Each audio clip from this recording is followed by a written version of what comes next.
Leo nataka nielekeze mambo 10. Ninajua haya yote mnayajua, sababu nyote mnatoka kwenye hii sekta, lakini nataka kuweka msisitizo kwenye mambo 10. Jambo la kwanza ambalo mimi kama mteja litanivutia kupanda Air Tanzania ni ubora wa huduma kwa wateja. That is the first thing. Mtu yoyote yule ambaye anasafiri na ndege, kitu cha mwanzo kinachomfanya achukue ndege hiyo ni huduma kwa mteja. Tunataka kuwe na huduma bora kabla, wakati na baada ya safari hizo. Kabla, mtu kwa airport anapata huduma mzuri, akipanda kwenye ndege anapata huduma mzuri, na akiondoka wakati wa kuchukua mizigo yake anapata huduma mzuri.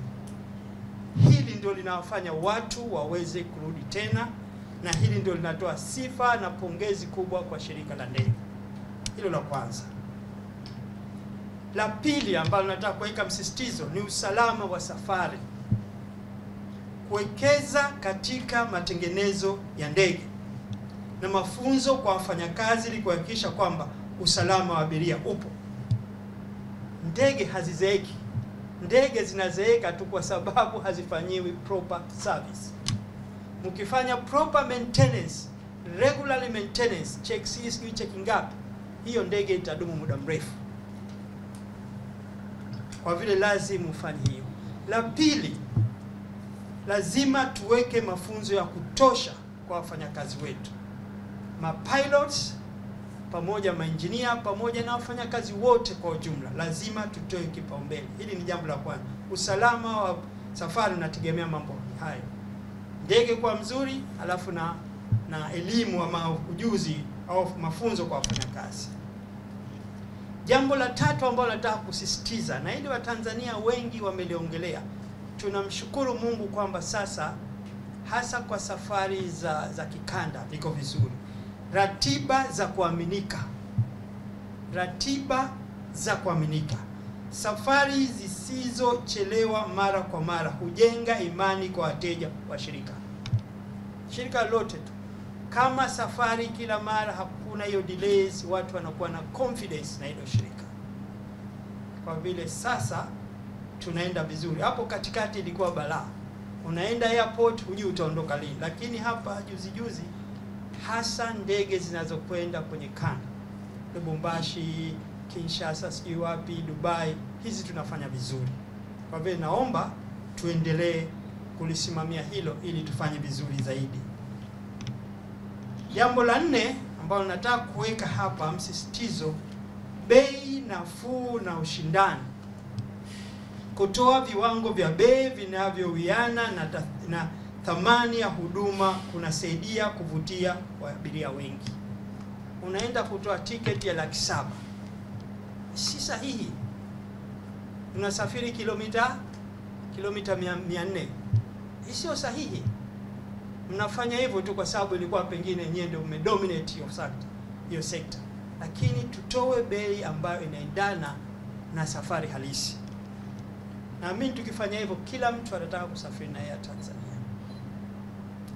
Ruti ya Zanzibar sasa hivi Air Tanzania imejaa sana. Kwa sababu tunafikiri hiyo price kidogo ilibadilika. Sababu tulikuwa naangalia, niende airport nitumie 300,000 na kaa zinatumia zaidi ya masaa 4, sababu natoka hapa na kwenda airport saa 1. Ukifika pale unakaa, kuna delays. Si bora nichukue boti tu mara moja. Lakini baada ya kufanya hizo adjustment kidogo, sasa tunaona matokeo chanya. Kwa hivyo naomba sana hili jambo mlisimamie, tuhakikishe kwamba tunaweka bei nafuu ambayo na ushindani. Hatuwezi kuweka bei nafuu kabisa tukapata hasara, lakini tuendelee na real market inavyosema, lakini tusifanye bei za ajabu.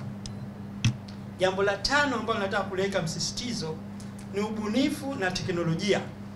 Kutumia teknolojia ya kisasa kwa uhifadhi wa tiketi, taarifa kwa wateja na huduma ndani ya ndege, hilo ni muhimu sana. Lazima itumike teknolojia. Teknolojia ikitumika vizuri itapunguza gharama za uendeshaji wa shirika. Bahati nzuri engineer Ulanga ametoka kwenye background hizo ya teknolojia, ametoka kwenye background hizo, anajua sana ya mambo. Kwa hivyo tunaamini atatusaidia sana. Jambo la 6 ambalo nataka kuweka msisitizo ni upanuzi wa mtandao wa safari. Kuongeza idadi ya miji au nchi zinazohudumiwa huleta wateja wapya na kukuza mapato. Ukianzisha ile route ya Pemba kwa kutumia Q300, naamini mtaongeza wateja wazuri wa Pemba. Na sisi hatuchukui samaki, lakini tunachukua samaki vile vile kwenye ndege. Kwa vile tutaongeza, kwa vile ongezeni. Kwa mfano juzi tumeenda Kinshasa, ile route sasa ni mzuri, inaonekana inaleta matokeo makubwa. Nafikiri na hivi karibuni tutakwenda West Africa, italeta matokeo makubwa sana. Kwa vile tuongeze, tusije tukajitanua sana halafu ikaja kwa shida, lakini tujitanue kwa uwezo wetu na tufanye vizuri. Ya 7, nataka kuwe na mikataba na ushirikiano. Kujiunga na mashirika mengine ya ndege, yani alliance, au kushirikiana na hoteli na mashirika ya usafirishaji na kadhalika. Lazima uweke na network na mashirika mengine. Pia mwe na mashirikiano mazuri na mahoteli ambako mnapeleka wateja wenu, kwa sababu nyinyi hamna mahoteli, lakini mwe na hiyo. Alafu mwe mshirikiana na watu wanaofanya usafirishaji maeneo mengine, sio. La 8 nalotaka kusisitiza hapa, usimamizi bora wa rasilimali.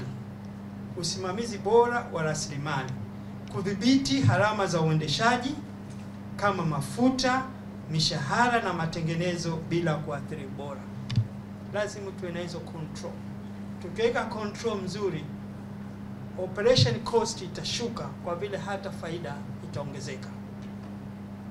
Lakini tusije tukabana tukaathiri ubora wa kazi tunazozifanya.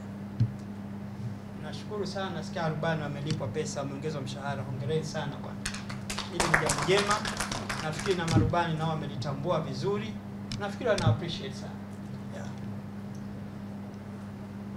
Jambo la 9 ambalo nataka kuweka msisitizo, kampeni za masoko. Tujitangaze kwa njia bunifu na ya kuvutia ili kuvutia wateja wapya na kudumisha waliopo.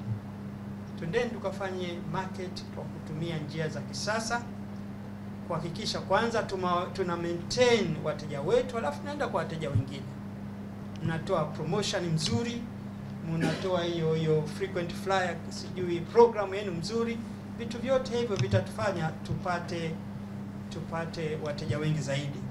La mwisho, kuweka mazingira mazuri ya kisheria na sera bora. Ni muhimu kushirikiana na serikali kuhakikisha utendaji unafuata sheria na sera za sekta ya anga. Hii ni muhimu sana. Ni muhimu sana. Haya ndio mambo 10 ambayo nitaka kusisitiza. Sitaki kurejea ama kuzungumza mambo mengine, yote mnajua haya. Lakini naomba tuyasimamie ili tulete mabadiliko chanya kwenye shirika letu la ndege.